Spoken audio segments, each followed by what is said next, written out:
ऐसा करना है, रोज मुझे रहता है, फटके रोज मिलते हैं मुझे, आज गाड़ी में भी मिले थे रात को। मैडम को बोली मैडम हाँ, थोड़ा गड़बड़ है इधर, नजर भी थोड़ी गर्म है इससे, क्या करूं? बोलो ना क्या करूं? तू ही देख साली, मुझे भी बोला ये करना पड़ता है तेरी वजह से, दांत पडते। मैं बोली क्या? फिर मैंने बोला सर माझ्याकडून काय चुकी झाली का हो? मग तू काय नाही करत आहेस? सर आता काय करू पुढे सेशन? म्हणजे मी झिरो आहे, मला काही प्लॅटफॉर्म माहिती नाहीये, पण मला हा जो प्लॅटफॉर्म खरंच मी सांगते, आज माझी आई ब्रेन कॅन्सरने ऑफ झाली आहे। 2 महिने मी स्ट्रगल करते। आज मी रंजना मॅडम कडून मी ते मुलाचं ऐकत होते ना, मी आज इमोशनल झालेली, कारण ते जे आपल्या मुलाला सांगत होते ना, तिथे मला तेवढं माझ्या आईचं आठवत होतं। आणि मी कधी न रडणारी, मी सगळ्यांना सांगणारी, ए तू बोलणार, म्हणजे आज स्वतः इमोशनल झाली। आज प्राची कुठेतरी तरी मी म्हणते प्राची उठ तू थांब।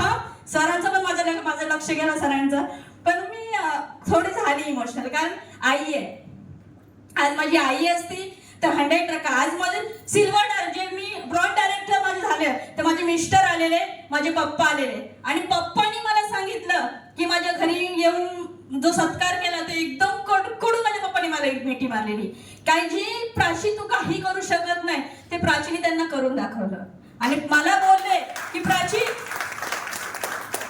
ऍक्च्युली माझं नाव टोपण नावाने बोलतात, ते सांगणार नाही परत म्हणजे चिडवतील, तर ते प्राची तू जा, तू कर, आणि तुझ्या जे आहेत ना ते तुझे आई वडील आहेत, जे तुझे गुरु आहेत ना, आणि पप्पाने मला सांगितलं जे तुझे गुरु आहेत ना त्यांना मी स्वतःहून बघितलेलं आहे, ते तुझे आई वडील आहेत आणि त्यांना आई वडिलांसारखाच मानते। आज माझ्या कुठेही काही होऊ दे, घरी होऊ दे, काही होऊ दे, मी आज सांगते, दोघांना पण सांगते, आज असं झालं, आज मी ते झालं, असं म्हणजे एक आपुलकी, आज भावना। आज जर मला माझ्या मुलांना, जे माझी टीम आहे, जी माझी पूर्ण माझा परिवार आहे, त्यांना आज कुठेतरी काय घ्यायचं असेल तर 100% मी त्यांना 100